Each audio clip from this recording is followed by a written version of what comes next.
Anthony Scaramucci, it's my great pleasure to host you today. It's good to see you. Good to be here, Vlad. I appreciate the opportunity to talk to your viewers and listeners. We're living in a crazy historical period in which, in a way, global politics is hijacked by a guy with a personality disorder. So why don't we start there? Because two things I admire about you is the way you are intuitive about power and the way you're intuitive about reading people. And what we've got at the moment is a kind of a crisis of expertise, because people who don't get Trump psychologically are struggling to explain him using the kinds of analysis we usually encounter in comparative politics, international relations. So we've got a situation where people are feeling lost and scared, experts are feeling lost and scared. So let me throw three things out at you that I kind of see in Trump and get you to react using all of your wherewithal and experience. I see a guy, number one, who is after narcissistic supply. It can be positive narcissistic supply, like adulation, or negative. He loves being the master of other people's misery. It's a guy, secondly, who doesn't have a stable sense of self. When he looks inside, he doesn't see anything. He's not authentic. He can't grow. And all that there is inside when he looks in is just this thirst for more narcissistic supply. And the third thing I'll put on the table is he doesn't think other people are real. He doesn't experience you as quite real. He doesn't experience Iran as quite real. He doesn't experience Melania as quite real, which is partly why he struggles to have friendships. And yet this guy is probably the most powerful person in the world. How just attack what I've said. Tell me if it makes sense. Well, I think he definitely objectifies people. So when you say that they're not real, excuse me, they're objects in his field of vision. They're real, but they're not human. So that's how I would say it. I wouldn't say that they're not real. I would say that Melania is an object in his field of vision. Vlad, Anthony, we're just object in his field of vision. If we're useful, he'll transact with us. If we're not useful, he'll run us over with the car. He doesn't care. He has no sense of empathy towards anybody, and he's extremely detached. So, you want to kill a million people. You remember what Stalin said, one death is a tragedy, but a million deaths is a statistic. That's Donald Trump. It's all, noise to him.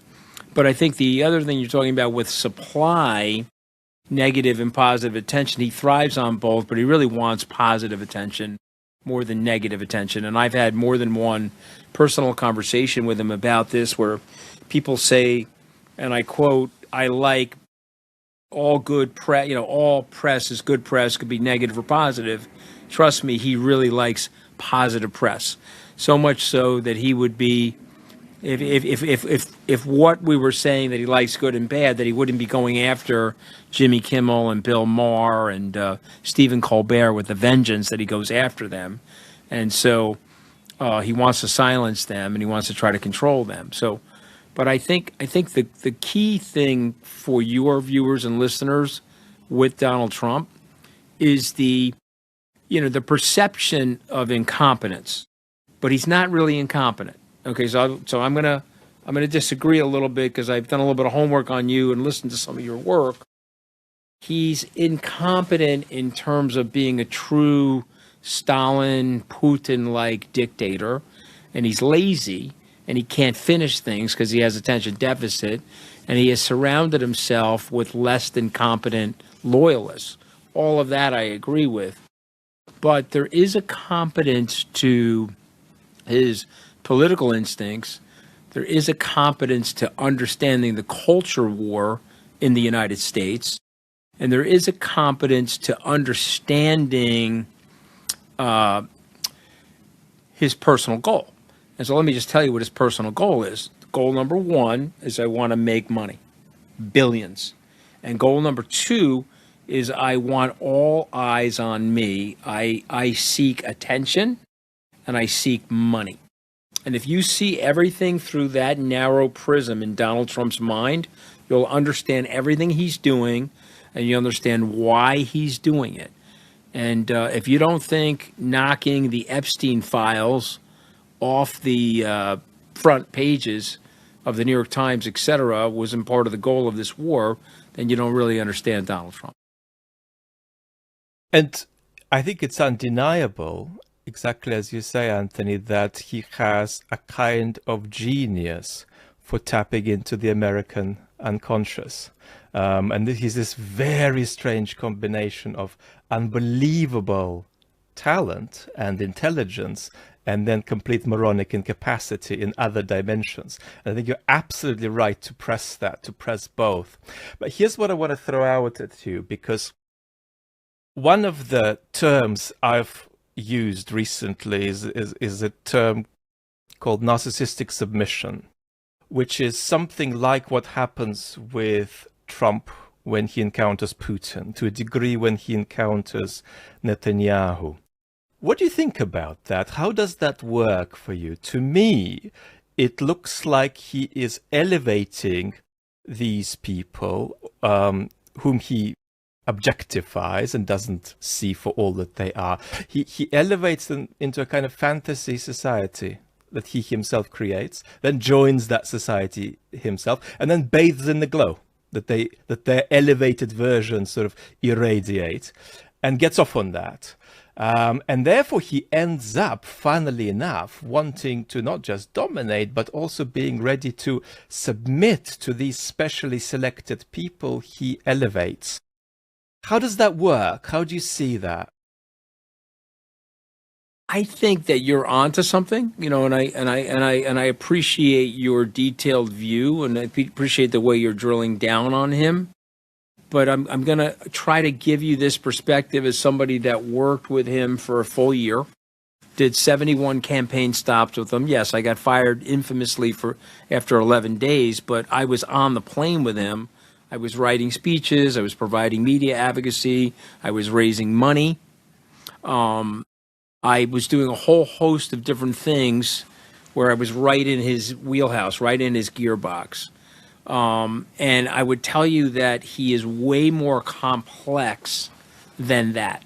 I would tell you that he has some easily predictable weaknesses in all of that. He really wants to be liked. And when he's attacking Gavin Newsom, he's doing it through the keyboard. But when he sees Gavin Newsom, he's incredibly polite and incredibly charming to him. I will tell you that the leader that has gotten him or gotten under his skin the most in the West is Prime Minister Carney. Prime Minister Carney has gone at him super hard. And as sure as I'm sitting here, because I know Carney very well, the person in the West that he talks to the most of all the Western leaders is Prime Minister Carney. And I would tell you that when he's in the room with the sycophants in the oval-shaped table in the cabinet room, and they're all waxing glowingly about him, he hates it. Because I can tell you specifically, I have been in meetings with him where he'll come up the steps back onto the campaign plane and be, oh, can you believe that guy? Believe what that guy said? Or you believe the ass kissing that's going on here? So he's very, very, very complex. It's not, he's a narcissist. He's 100% a narcissist. Is he into narcissistic supply, as you're saying? Yes, he is. But he's very, very complex. Now, he's hated. I can tell you that. I can tell you everybody hates him. Okay, from Melania, his children, maybe the grandchildren like him a little, but they find him weird because he's a weird guy. He's got the orange makeup on. He's wearing the lifts. He's wearing a girdle on some days. He's a very weird, very awkward guy. And he has to be the king of every moment. So you can't, he may not know something. You can't tell him something that you know that he doesn't know. He'll flip out. You can never lecture him. You can never be perceived to know something he doesn't know or know something better than him. So all of this stuff fits into that pattern of narcissism. But then he can be charming. He can be gracious. I guarantee he was kissing the king's ass last week. Guarantee it. because I know his personality.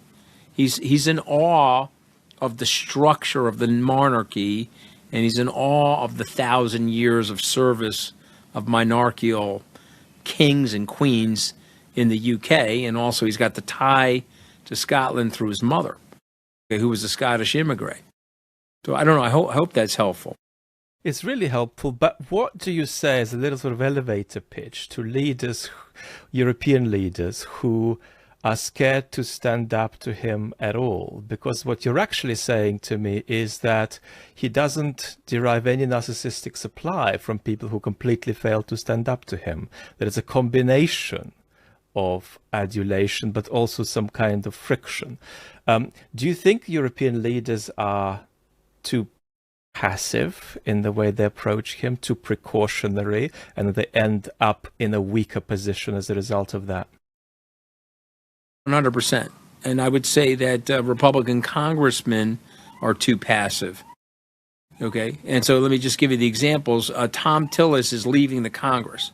He pushed back super hard on Donald J. Trump. How did he do that? He said, I'm not letting Kevin Warsh get through this committee until you drop the criminal charges on Jerome Powell.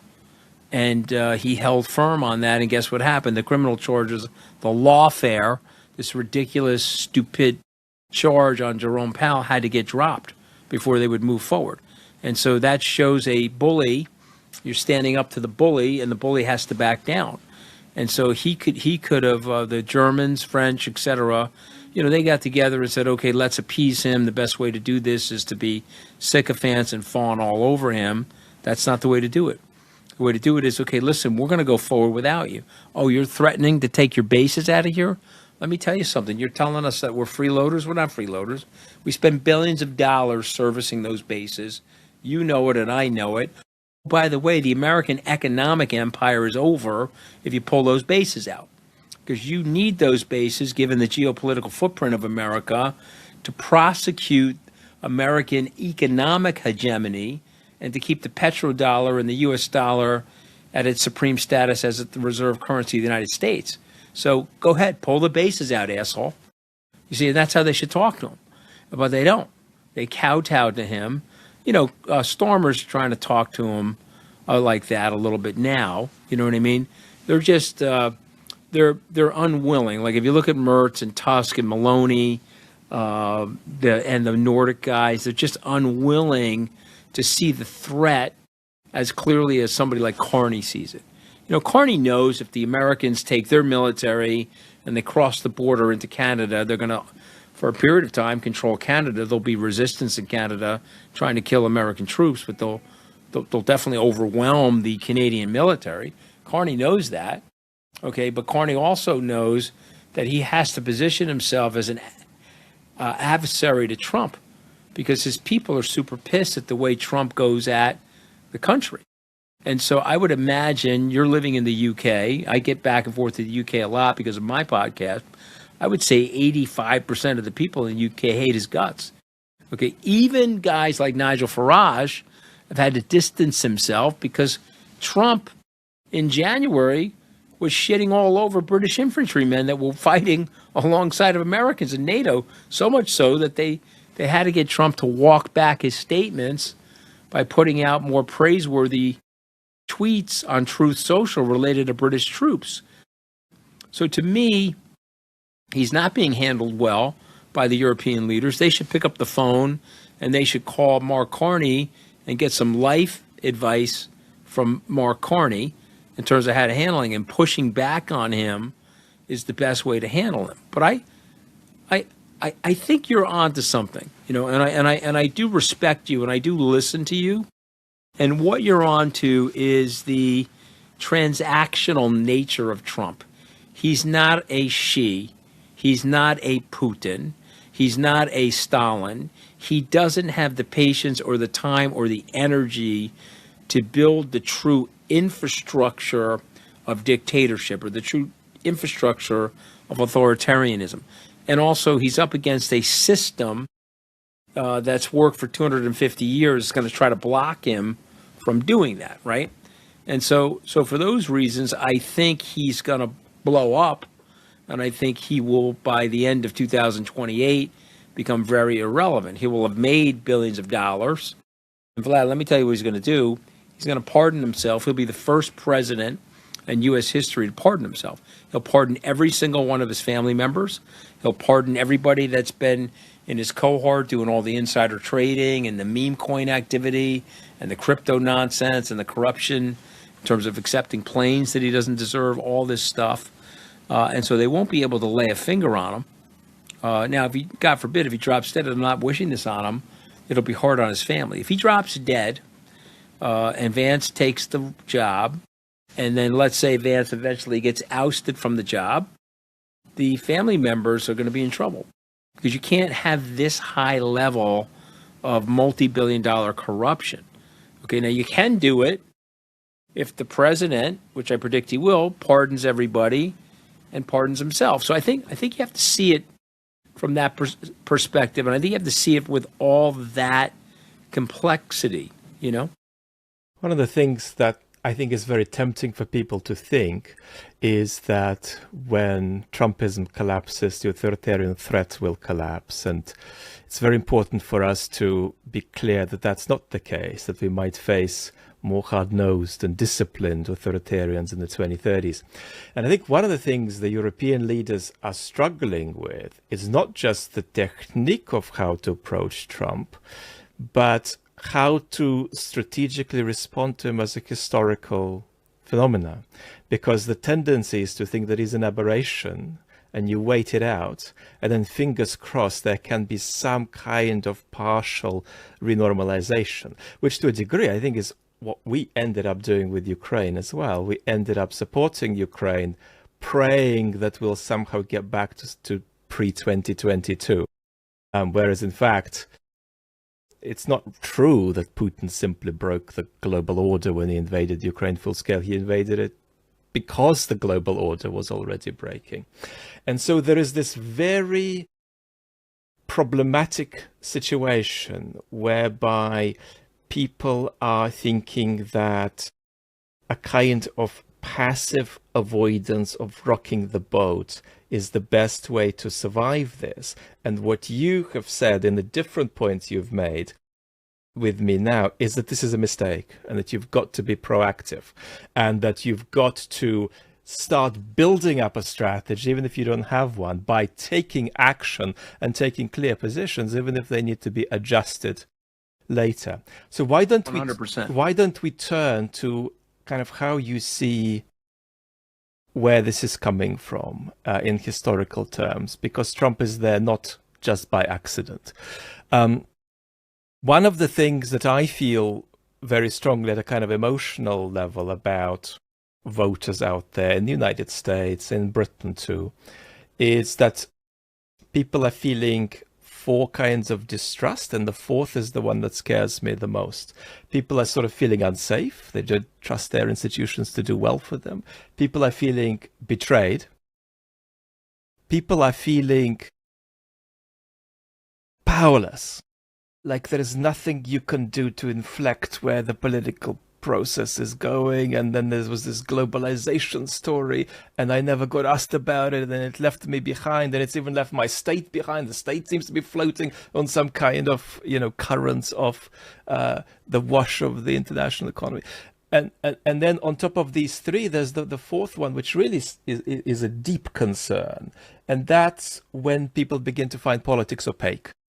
When people look at the game of politics and it just looks like it's 7, 8 different sports rolled into one and the rules don't make sense anymore. And that's when people begin to give up on politics, begin to give up on thinking about politics in terms of cause and effect. I'm not saying we ever did that resplendently. We never did, but there are matters of degree here. And we have a new degree of voters not having a view at all about how their vote is going to get things moved from A to B. Now, you are bringing out a book in September, All the Wrong Moves, and I can warmly recommend it to my community. Tell me where you're coming from there and in your general thinking about what are not just the psychological states that I've described, but what are the social forces and the political mistakes that got us to a situation where people feel like this? I just, first of all, thank you for bringing it up, and it's a 35-year observation. So I mean, I could take it back actually 38 years to the prior to the Berlin Wall coming down. We take it back to 1988, and we could look through the whole chain of situations. But the wall comes down, the Soviet Union, which you left, ends effectively. By 1991, we have the return of all those republics, and the Russian flag is up over the Kremlin, and we are celebrating. And we're telling people that this is the end of history. Francis Fukuyama writes this. Americans think in their smug way that democratic-style capitalism has won, and George Kennan's policy of containment, which was pursued by the Americans for 40-plus years, has won. And then we started to get cocky with our decision-making. So decision one is we allow China into the World Trade Organization, and we grant permanent normal trade relations for them. And if you remember the case, China was coming in as an emerging market, so they were able to protect their economy, and they were able to use protectionism and tariffs to protect their economy from goods and services from outside of China. But they were able to enter our markets, European markets and American markets, generally unfettered by tariffs, as we were trying to create rising living standards in China. Now, we incorrectly thought, and I researched this for the book, all the rhetoric in the 1999-2001 period of time that China was going to rise, it was going to rise peacefully, and it was going to become very wealthy, and it was going to alter its one-party system and become more like the West. And we were too arrogant. The Chinese understood us, Vlad, better than we understood them. And so they stole our technology, they copied and transferred our intellectual property rights over to themselves, and they created a powerhouse of an economy. We also allowed them to tie their money to our money. And so if you looked at the renminbi or you looked at the Hong Kong dollar, it was tied to the US dollar. We were massive deficit spending in our country. And so what do you do when you massively deficit spend and you don't want to tax your people? You give them the most pernicious and you give them the most regressive form of tax, which is inflation. And so now our value of the money is coming down, which helps China because they're linked to us. And so the value of the Chinese currency is coming down alongside of ours because they're pegged to each other. And this touches off this wild export boom for China, where they're clipping 10, 11% growth over many years. And you know the compounding tables as well as I do. They explode in growth, explode in opportunity. They build a very large navy and military. And now they've become a global superpower off the backs of those trade deals. And so one of the things Trump is right about is that we had an unevenness to those trade deals. Number two, and that also caused out a hollering of manufacturing in the Midlands in the UK, but also all over the United States. Number two, we went to war after bin Laden attacked the World Trade Center. We prosecuted two wars, one in Afghanistan, one in Iraq, $7 trillion expenditure. First time in U.S. history, Vlad, we went to war without a tax increase. In fact, if anything, we cut taxes in March of 2001 and then went to war, and we set up this wild trajectory. And let me just state it in very simple terms. We went from George Washington to George Walker Bush. George Washington, George Walker Bush, $7 trillion. And then 3 presidents later, Obama, Trump, Biden, Trump, $30 trillion. I want you to think of the magnitude of what I just said. We went through Obama, Biden, Trump, $30 trillion. And in the first term of Donald Trump, $8.2 trillion, or $1.2 trillion more than George Bush to George Washington, or George Washington to George Bush. You get the point that I'm making. This has caused a major fiscal imbalance in the country.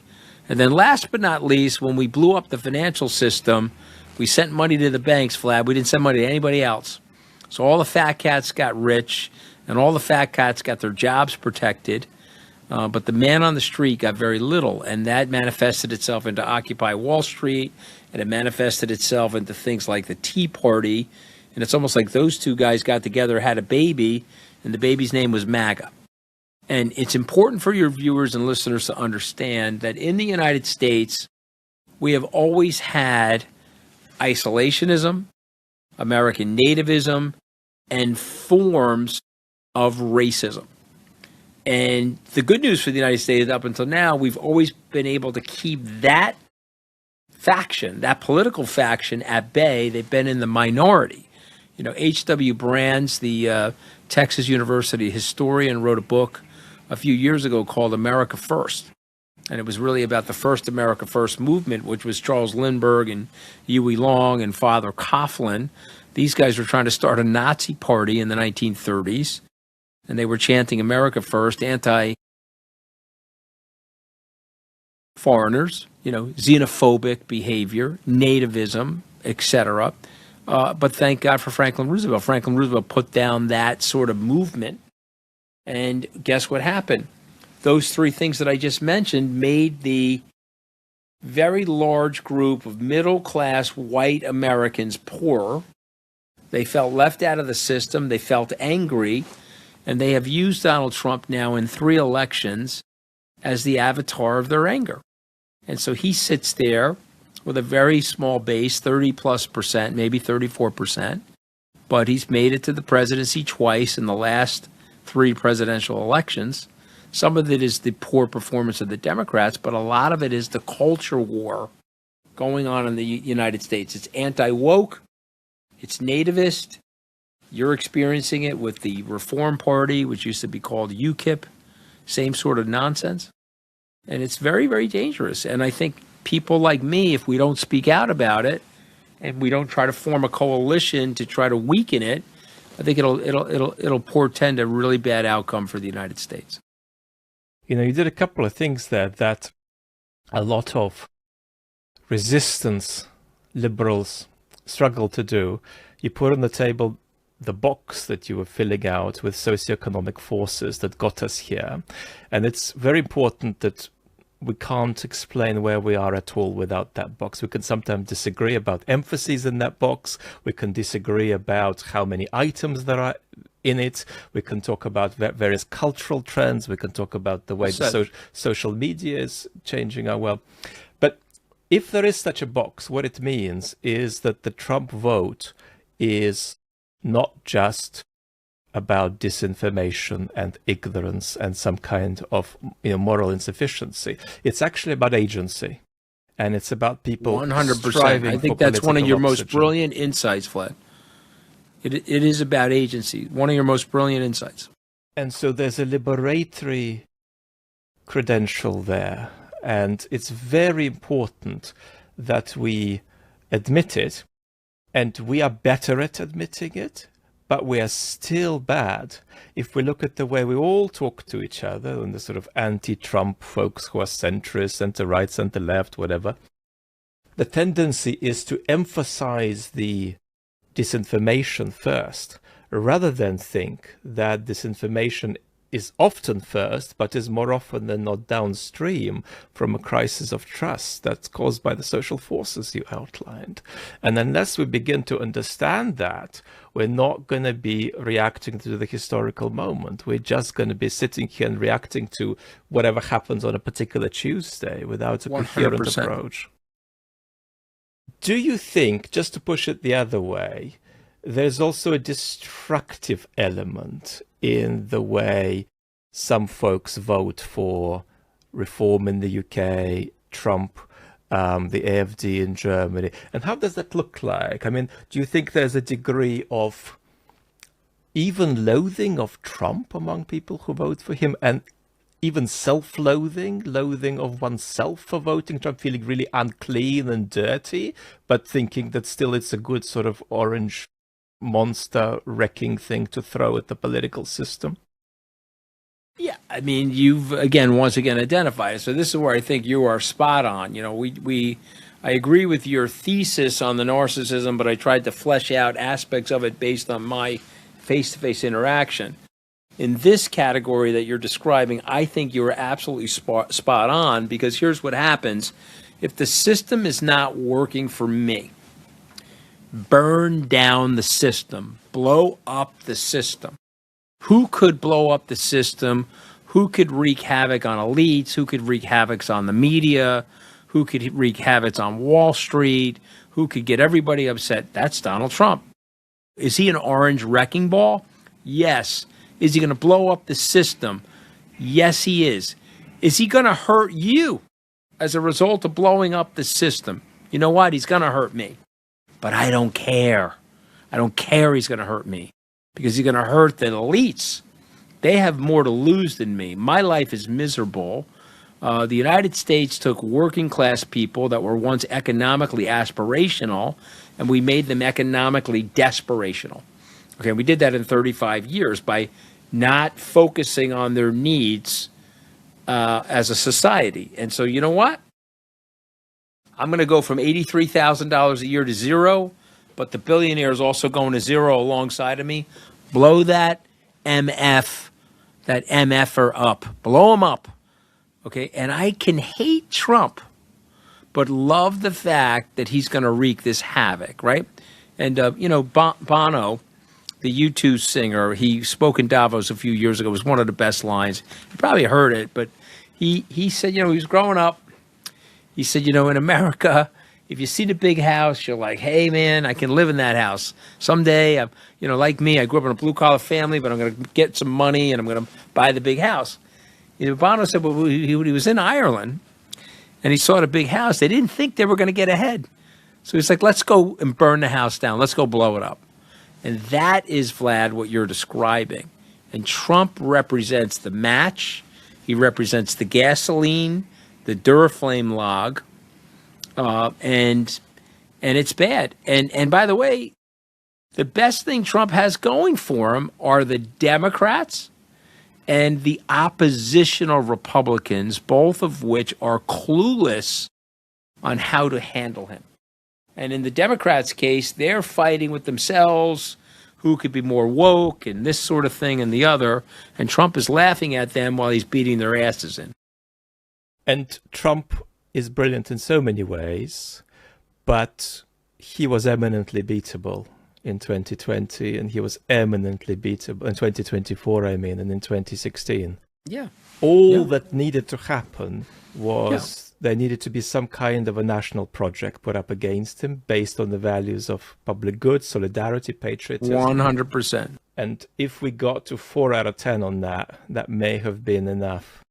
100%. That's all we had to do. We're not beating up on Kamala Harris here. It's not personal. She did really well in many ways. But the absence of that project, and it didn't need to be brilliantly set out, is what's landed us here. But the consequence of all of this, Anthony, is that we've got a whole lot of shits in our politics who are misbehaving. And often the misbehavior just incrementally grows like water coming to the boil. So power co-opting people, power corrupting people. And we've got these sort of breeds now of political entrepreneurs, people who are essentially thinking of politics as a kind of business where you surf, algorithm-mediated public opinion for self-advancement. And in the worst cases, these folks are also post-truth. In other words, they don't just lie, but they saturate the information environment with a series of incompatible claims about themselves, the world, what they're doing. How do voters tell apart responsible from irresponsible political actors in this age? What do you say to ordinary folks?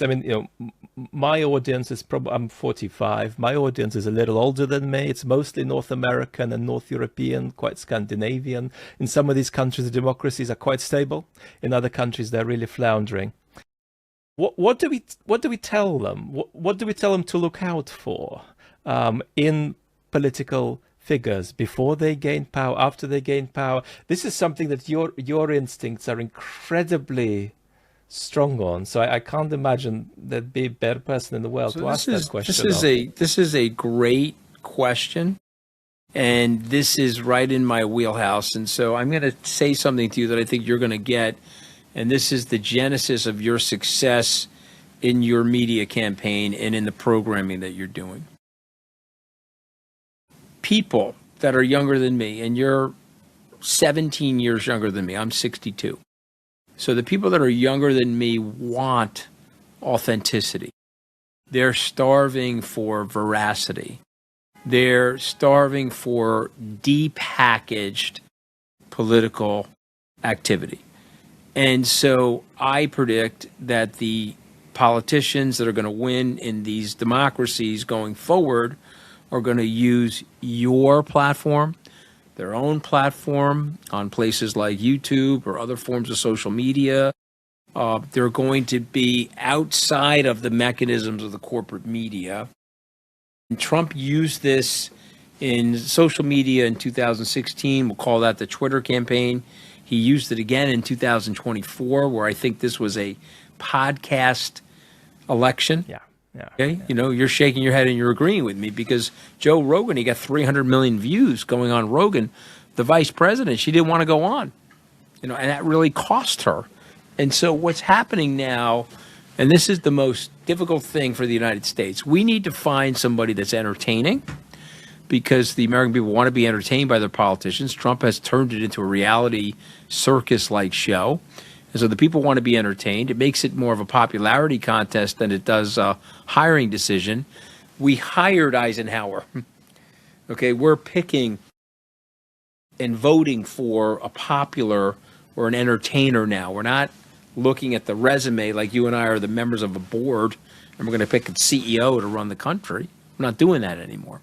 And so you have to find somebody that can be entertaining. You have to find somebody that's got charisma. But you have to find somebody that's also a policy wonk and a student of history so that they can help the country get to where they need to go in terms of reform. And so the United States, I submit to you, and I say this very humbly because I've been humbled by life and my decision-making, some shortcomings and failures and markets, etc. But I say this to you, when I observe America, it is a very young country. It has a limited culture. There is an American culture, but it's not the UK. It's not Russia where there's 1,000 years of culture. Governments may come and go, but you know what I'm talking about. There's culture. But the United States is this melting pot. The people arrive. They're generally young people. And what happens here is every 80 or so years, we lose our memory, organizational and institutional memory through death. So just hear me out for a second. 80 years out, we're going back to war. Okay, we didn't fix through political solutions, the stain of slavery. And so now we're going back to war because we forgot everything. The war is devastating. We pull out of the war. We go 80 more years. We have the Great Depression. That's also devastating. It leads to the Second World War. And now what, Vlad? We're 80 years out from the Second World War. All the institutional memory of why the UN and the IMF and all the World Bank, all these things were set up to protect the free world. The politicians of today don't understand it. They become increasingly more bellicose, increasingly more nationalistic. And so I submit to you, we're going through it again, America. You know, we're getting our asses kicked. But I'm hopeful about America because we pulled out of the Civil War successfully. We pulled out of the Great Depression successfully. And I believe that we're going to renew ourselves after we reflect on these moments and have an American Renaissance. But we got to get to the right political leaders. And those leaders are not going to come from the baby boomer generation, you know, which I happen to be a member of. This is going to be your generation or younger. You know, this, and by the way, I don't think Mondani is the solution because he's too much of an ideologue. It's going to have to be somebody who really understands American history and says to themselves, okay, we're going to stop the gerrymandering, we're going to create some independence of the Justice Department, et cetera, and we're going to try to get us on a path of sustainable growth with more control over our spending so we can outpace our deficit. And if we did those things, by the way, we'd be back in it. But we're struggling right now. And Vlad, one last point. We got really old leadership in this country, man. We got 80 and 90-year-old people running this thing, okay? And they're running us into the ground. They're overpromising. They're undertaxing. And they're causing a real problem for people your age and people that are younger than you. You know, one of the things that happens to humans is that they run into difficult circumstances. But when we are in trouble, we've got a problem, we can either back out of it or we can go forward in it. And at the moment, the responsible political forces on the whole tend to back out of it. They tend to take the precautionary option. One of the things we're going to see, and I don't know what the answer to that is,